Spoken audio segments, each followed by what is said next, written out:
I'm back. So it's time to talk about breaking up. Um, if you're really lucky, that'll never happen to you in your life, but most people will at some point break up in terms of a romantic partnership. It's kind of similar for friendship, but a little bit different. So let's talk about assessing relationships and if you're happy in your relationship or not. And then at what point do you decide it's time to go ahead with breaking up? Um, So, there are two major theories that talk about how satisfied you are in terms of your current romantic relationship. One is social exchange theory, and it's the most complicated theory in terms of the two. I'm going to have to just pull up a diagram and we'll go from there. And then equity theory is a little bit more simple. It's the idea that you should roughly get in what you put out and feel like the two partners are contributing fairly equally. And as long as you feel like that is true, that you're getting in what you get out and the partners are roughly equal in terms of the relationship, it's relatively happy. And it takes a while of being unequal for it to become an unhappy relationship. So that was equity theory in a nutshell. Let's talk about social exchange theory. All right, I'm just going to pull up this one and go from here. It is a cost benefit analysis of am I getting out of the relationship more than what I put in? Or, um, yeah. Am I getting rewards from this relationship in a manner that I'm okay with compared to how much it's costing me emotionally, physically, financially, whatever, to be in this relationship?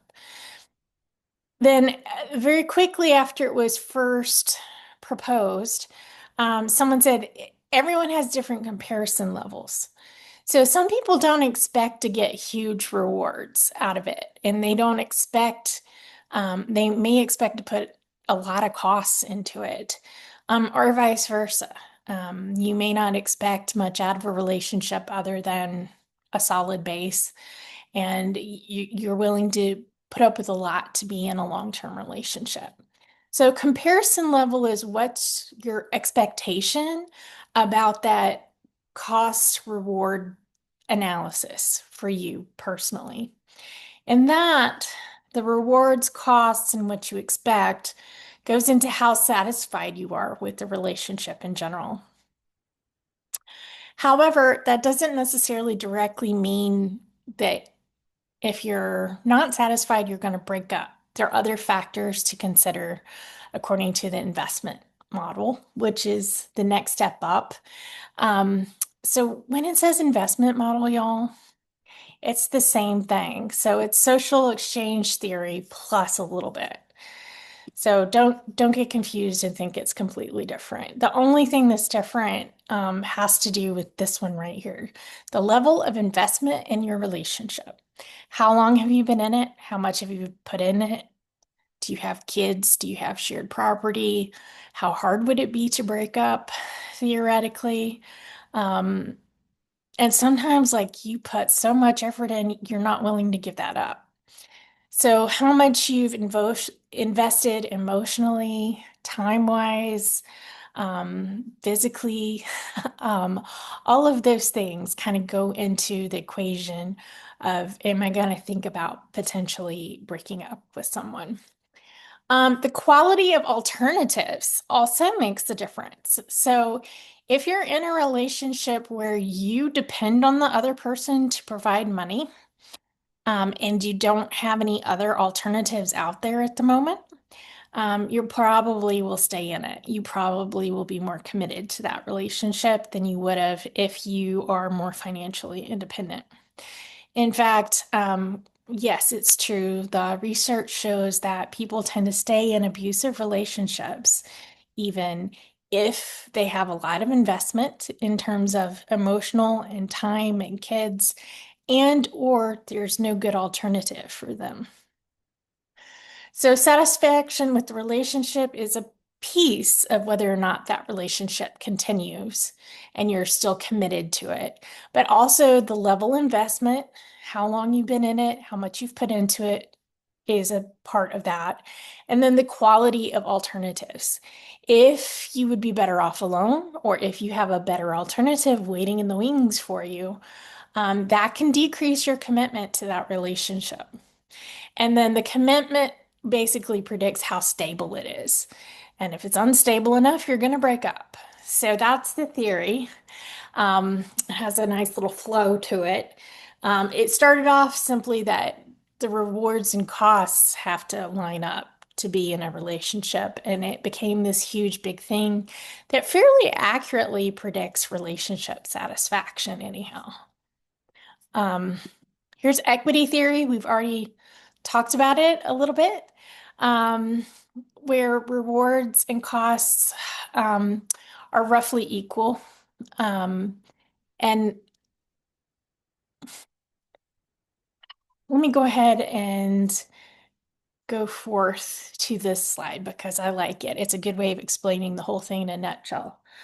Um, in an equitable relationship, you can go one of two ways. One is like a tit for tat strategy of where you put in $5, they put in $5. You put in some sacrifice on your part, they put in an equal sacrifice on their part. You put in, whatever it is you're putting in, they put in the same. That's an exchange relationship. And it is all about equity and kind of in a literal sense in terms of exactly the same contributions. Um, However, in a more long-term or um, different emphasis type relationship, you have more of a communal relationship where roughly the rewards and costs are the same, but in the long term. So people in this type of relationship where there is equity, but it's kind of averaged over time, um, one person may be doing all the emotional work for a little while, but then the other one picks up at some point to help out. And one person may be working really hard to earn money at some point, but the other one will make up for it by absolutely supporting them and doing everything they can to make the relationship a success. So it can be that, literally you make more money now, the other one makes more money later. Or it could be that one person contributes one thing and someone else contributes something else, and those things kind of come out in the wash, so to speak. But the main concern with that communal relationship is making sure that the people's needs are being met in the relationship, both people, and they don't feel like they're getting the unfair into things.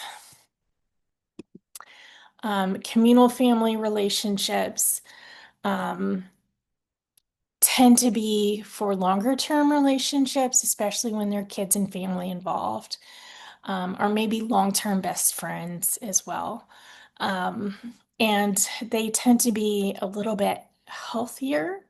Um, the exchange or every little bit has to be matched, tends to happen earlier in a relationship, whether that be a friendship or romantic relationship, and then it turns into more of a communal relationship. So take a look. Um, this is in your book as well. But I think that's it in a nutshell. So let's talk about the experience and process of breaking up. Um, we've talked about when people may be unhappy, based on those two theories, when things are highly inequitable, or not only is it inequitable, but you expect it to be equitable, and you've put in a lot in your relationship, uh, but you have an alternative available and you're dissatisfied, so on and so forth. Well, now it's time to consider the whole breakup process. So, breaking up is actually a process. Most people don't wake up and say, I'm gonna break up with them today, and that happens and it's over with. Um, uh, Sometimes it's broken up into four stages, and it usually starts intra-personally, like you thinking about it yourself without talking to anyone else, including your partner, where you just think about how unhappy you are. Then it usually starts the second stage of dyadic, which is where you talk to your partner about it, and discuss what's good, bad, and if you want to think about maybe separating. Once you've decided, yeah, it's time, um, then it becomes a social thing of where you tell everyone about it. And that's kind of, you know, it's pretty traumatic at that point. It's very raw. But after a while, it goes back to intrapersonal, where you're trying to make sense of it and come up with your own storyline of how it began and how it ended and come out with some sort of piece. And usually that involves a story that may not be 100% true, but it makes you feel good about it and it's not unthinkable. So, yeah, it could have been in the moment, honestly, that like you just didn't want to put up with it anymore. And in the long terms, you point out all the things that may have led up to that, as excuses. So, anyhow, um, those are the steps through the different stages. Um, you talk about destructive behaviors and constructive behaviors. Destructive behaviors are way worse than constructive behaviors are good. So it's kind of hard to make up for destructive behaviors. The constructive stuff is great, but it's not necessarily stronger than destructive is bad. Actively harming the relationship, um, and passively allowing it to deteriorate. The difference between those actively harming is picking fights, could be physical abuse, could be talking bad about the other person and insulting them.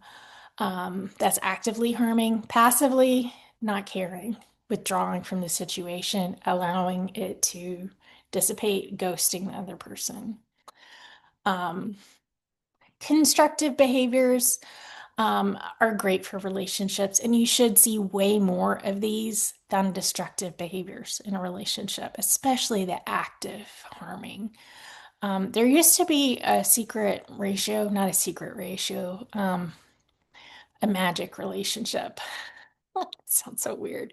Of like for every five positive things, it's okay to say one negative thing, but I don't think it was 5 to 1. But it should be many more times constructive than destructive.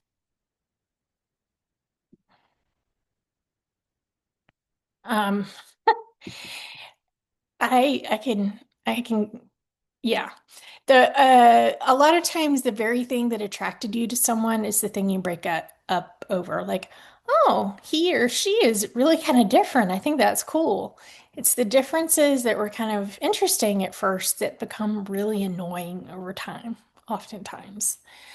So again, similarity is better than being different. Um, yeah. Um, Predictor breakups, if you analyze conversations, having a lot of contempt, sarcasm, criticism in those conversations, you can predict breakups.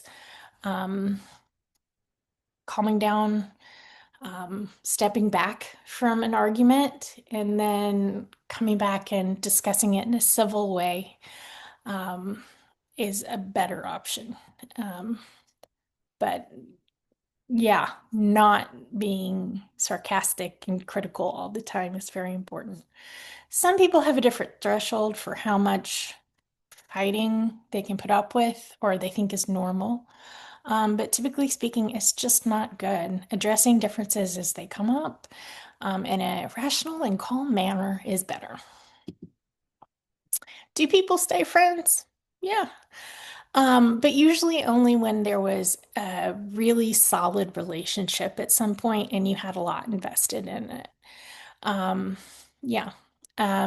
Most people will drift with time. So it's not impossible. to stay friends, especially for a short period of time. But those who are successful, they tend to have a really good relationship for a long time that went bad. It is tough to adjust, though. Um, okay, so breaking up is not fun. One additional thing I want to put in there, or one item I want to mention that is not necessarily in that chapter, is it makes a difference who does the breaking up in a relationship. So you can be the person who says, I want to break up, or you can be the one who says, I don't want to be broken up with. This is a surprise. Or the two of you can come together and say, we're unhappy. So if you're the breaker, the one who wants to break up, you probably will be okay fairly quickly afterwards, relatively speaking, with that breakup. If you're the one who was broken up with, but it wasn't your idea, it usually takes a bit longer to get over that. And if you come together at the same time and it's obvious you're unhappy, that's also better than if you're that person who's broken up with and it wasn't your idea. So it's the roughest on people who didn't see it coming or just really wanted to stay in it. But yeah, and I think that's it. So that's chapter 10. I hope all of you are well. I'm going to stop this here and I'll talk to you again next week, if not before. Bye for now.